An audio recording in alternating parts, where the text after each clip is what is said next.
And we've done it again, boys. It's the main event. And what a main event we've got. Brian Ortega versus the Korean Zombie, Chan Sung Jung. DFS by the numbers. Can you start us off? Yes, I can. And I'm really excited for this fight. It's going to be an absolute war, as a lot of these guys' fights are. And I'll say it right now, I have a bet on the Korean Zombie. I got it at minus 180. I really like that line. I have a decent amount on it as well. And just the 2-year layoff of Ortega, and not even that, just looking at the matchup, I'm looking at the tape. Ortega is extremely hittable. His defense is very, very bad. He's like a 50% a striking defense, and you definitely see it in the tape. I think he's been outlanded by every single one of his opponents in the UFC besides one. So in these fights, he's getting outlanded, and he absorbed 290 significant strikes against Max Holloway. And my goodness, if the Korean Zombie hits him, even like 50 to 100 times, he's packing a ton more power than Holloway. And just seeing the openings that Brian Ortega leaves defensively, I'm not so sure, Ortega's going to survive that fight. And I know Ortega's very, very tough. Both these guys are tough. Ortega, got that doctor stoppage loss. He's never been officially knocked out. But if you leave that many openings against a guy like Korean Zombie, he's definitely going to put you out.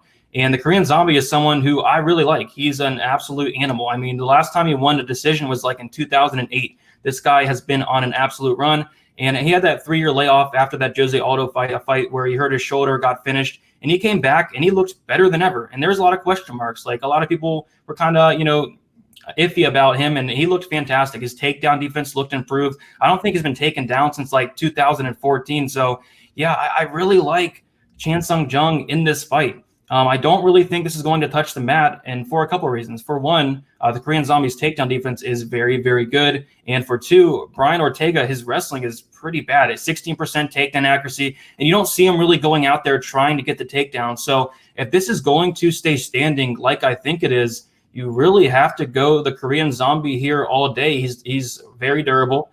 He has been knocked out 3 times, but one of those was in the last second of a fight, spinning back up. We all remember that. Another one, he was hurt. Another one was in 2009. So other than that, he's very durable. And I just see him landing the harder shots, the more convincing shots. And Brian Ortega knock out the Korean Zombie. Maybe he lands something, but I don't think so. I think the Korean Zombie's way better defensively. He hits way harder, and I think he gets a finish here. I know a lot of people are on the over 2.5 rounds in this fight. I'm not one of those people. I think if the Korean Zombie wins, it actually can be early because, if Ortega is going to take a ton of shots, I don't know if he's going to be able to survive those really hard shots from Zombie there. So give me Zombie here. I bet him at minus 180. I think Zombie inside the distance at plus 100 is a very generous line as well. And give me Zombie here, and I'm really looking forward to this fight. It's going to be a great one. Guru, what do you think? Yeah, man. I was kind of like DFS earlier in the week. I was like, or even before that, when I first saw the matchup, because they've been talking about it for a while, I was like, yeah, Zombie should win this fight all day. I was real confident in it. But the more I looked more and more into him, and I don't know, I'm not 100% sold anymore. If you look at it, the last time Zombie won a fight that he didn't win in the first round, it was in 2012, man. So that's a long time. If he's not going to knock out Brian Ortega in the first round, I think he's 2-4 after fights go past the second round. He's, I believe, 1-4 the last 5 fights that went past the second round. So as the fight goes on, I definitely feel like Ortega is going to have way more opportunities to start inching his way back in the fight. And, man, if they're in the pocket and exchanging, I do know Korean Zombie has a lot of power, but Ortega loves to be in the pocket, man. He has a crazy chin. He didn't even get finished against Max Holloway or dropped or anything. He took all those shots, stayed on his feet. It was a doctor stoppage. So I don't know. Just to think Korean Zombie's going to come in here and knock him out, or just, I think Ortega's going to be the bigger guy. I think it's going to be hard for him to just knock him out in the first round or something like that.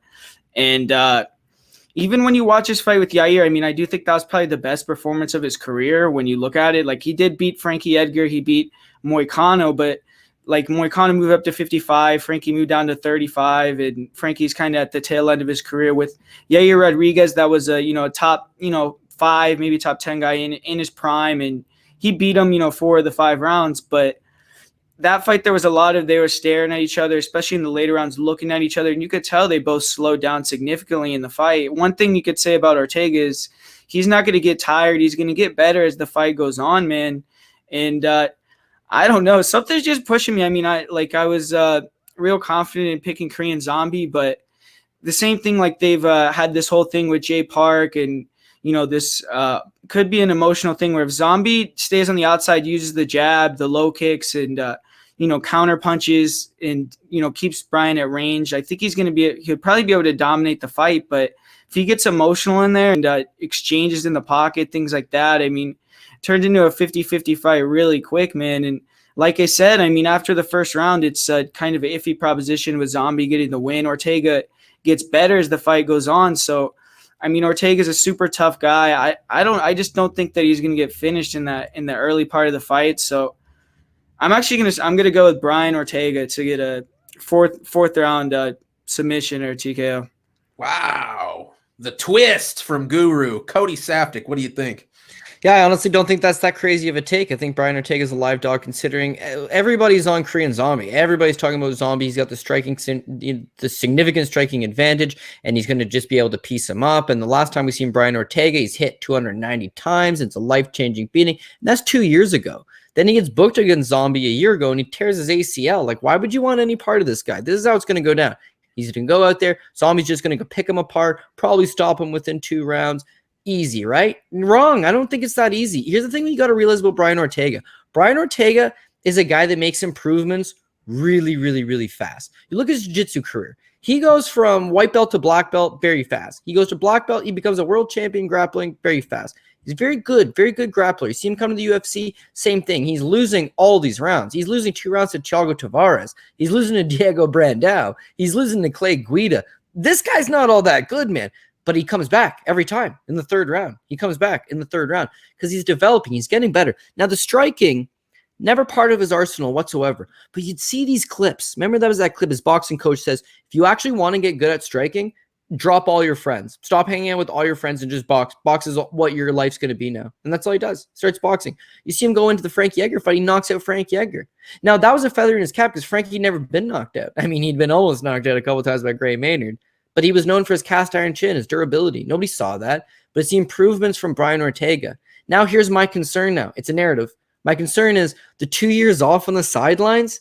Man, he could come back some scary. We all know his jiu-jitsu's top-notch. Even though Korean Zombie's a black belt as well, if this hits the ground, you got to give the advantage to Ortega. As far as, the cardio goes, Ortega just doesn't slow down. I mean, he's got an unbelievable good gas tank. That's why he's finishing the guys in the 3rd round. But that's what's also going to carry him through 5. Now, with Max Holloway, oh, man, looks like Ortega was tired there. Not tired, hurt. 290 significant strikes, got hit a lot. I don't know that Zombie comes and puts that same output. At best, he lands 120, 140. Ortega stands up to it. If he takes it and he gets into this later round, maybe he exposes a neck. Maybe he jumps on something. Maybe he lands one of his punches of his own. If you can knock out Frank Yeager, you can knock out Korean Zombie. It's the fight game. You just need something to land. Ortega's got advantages in the clinch as well. And then you look at social media, and this is not a great way to cap a fight and bet a fight, but it is an important part of tape studying, is what are these guys up to? And so currently he's in camp with TJ Dillashaw and Juan Archuleta, who just won the Bellator title and looks phenomenal. He's also got Gracie with him, obviously his boy Crone.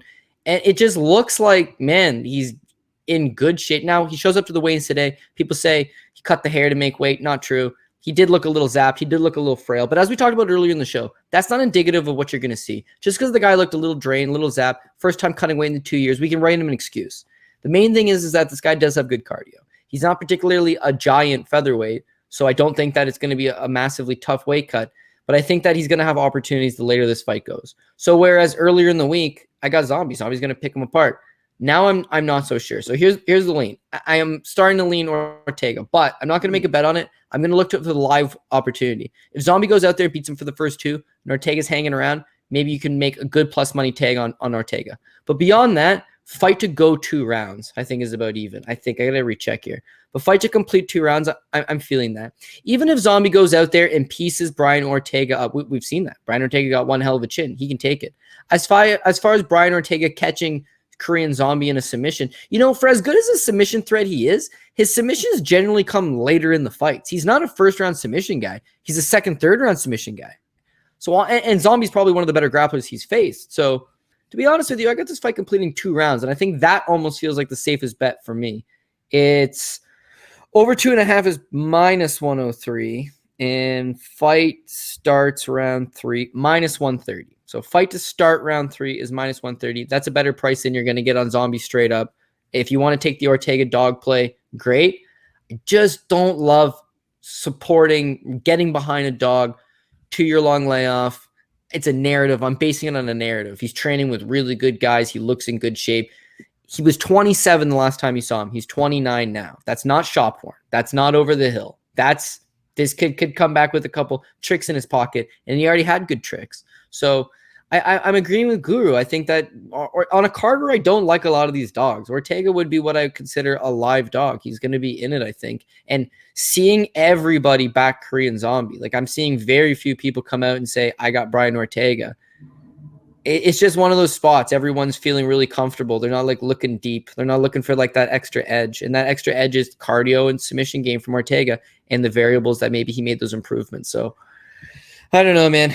As you can tell, this is not my most confident card. There are some plays that I like. I do like the fight to complete 2 rounds in this spot. This is probably my best play for the main event. But as far as who's going to win the main event straight up, like, yeah, I'm going back both ways. But I'm kind of feeling like Ortega could pull it out. Not the most certain effort for me, for sure, but it should be a good fight. Regardless how you look at it, the UFC is presenting a really entertaining fight. Not everybody's a better. Some people just like to watch fights for entertainment purposes, and this one's going to be great. Could be fight of the night, for sure. It would be really nice. It was fight of the night, a great fight, and we made a little money. Then, so hopefully we get at least 2 rounds. Yeah, shit, man. I'm happy you fucking picked Ortega, too. Hell yeah. Whew, boy, I tell you what, man, you guys put up some compelling arguments for both sides, but I tell you what, Brian Ortega had a choice. I'm just kidding. So I got Korean Zombie in this one. I mean, Brian Ortega, very dangerous dude, like we talked about. You know, he is a slow starter, and he does find those 3rd-round subs. Man, there were a lot of fights in this guy's run up to that championship fight he lost to Max Holloway, where I had money on T-City, and I'm watching the fight play out, and I'm going, man, this guy looks terrible right now. Snatches up the 3rd-round sub. Let's run it again next fight. What is this guy doing? Snatches up the 3rd-round sub, gets the win. He just wins. He's one of these guys kind of similar to Claudio Silva, really, where he's just going to keep finding those wins. Unfortunately, ran into Max Holloway. Thought he was going to stand and trade with Max Holloway. Whoa, that was not the move. And it's not going to be the move here against Zombie. This is a tough fight, man. Both guys are very dangerous. You know, DFS, I'm with you, man. I see a lot of people loving that over 2.5. And boy, I tell you what, man, I'm just not feeling it. I feel like both guys present enough danger, albeit in different ways. I mean, I'm not even against Ortega being able to find the KO. If you can knock out Frankie Edgar, you can probably knock out about anybody, really. Speaking of knockouts, I was actually at that Yair Rodriguez Chan Sung Jung fight live. It was the KO in 2018. Unbelievable fight. A fight that, honestly, live, being there in person, I thought that shot Yair landed might have been after the bell. So when we talk about, you know, Korean Zombie hasn't won a lot of fights outside the 1st round, that's true. But I will say this. My guy was 1 second away from winning a 49-46 decision over Yair Rodriguez. And I think that's pretty good. Did he lose the fight? He sure did. But was it one of the craziest, most spectacular buzzer beater KO? It's got to be the quintessential buzzer beater KO in MMA history at this point. But I think Korean Zombie probably going to have the edge in the striking. I think he's a black belt as well. I think he's going to be able to do well enough to keep himself out of danger in the grappling. But man, give me Korean Zombie. Wish I could have got him at a number like my man DFS here at minus 180. I still think he's bettable at a minus 200. You know, Ortega coming in off of a big layoff. It's kind of some red flags. But you know what? We've seen Ortega come off of a layoff. For those that don't know or don't remember, Brian Ortega actually had a USADA suspension early on in his career. Got caught on the PEDs, didn't deny it, didn't say something got sprinkled in my creatine, just came out and admitted, hey, yeah, man, I was taking some potent stuff. You guys caught me. I'll take my suspension and come back. Came back and looked good. You know, PEDs or not, this guy's good and he's got the skills. Is it a dangerous fight? Absolutely. Cody, I think you've cooked up the angle though, man. I think this is a good live bet spot. If the fight makes it beyond those first 2 rounds, I think maybe try to get a read. Who looks to be coming on? At the same time, it's going to be tough because Ortega comes on in that 3rd round. So I don't know, man. Haven't talked to you guys. I'm not so confident in Korean Zombie anymore. I think I was going to pull the trigger. I'm going to back off, though, now. I'm going to let this play out as a live angle. We've talked about some other spots I feel a little more confident in. Korean Zombie at -200, still a little bit risky. I'm going to back off. I'll play the live angle. And as far as making a pick, though, give me Korean Zombie. I could see him finding the finish, or I could see him more than likely, though, probably getting a decision. Ortega's just so damn tough. Zombie's going to really have to lay it on him. From a DraftKings perspective, though, both guys probably going to score a lot of points in this one if it's not a quick finish. If Zombie doesn't find that first-round finish, it's going to be a banger, and we're going to see a lot of significant strikes in this one. Like I said, the pick is Korean Zombie, though.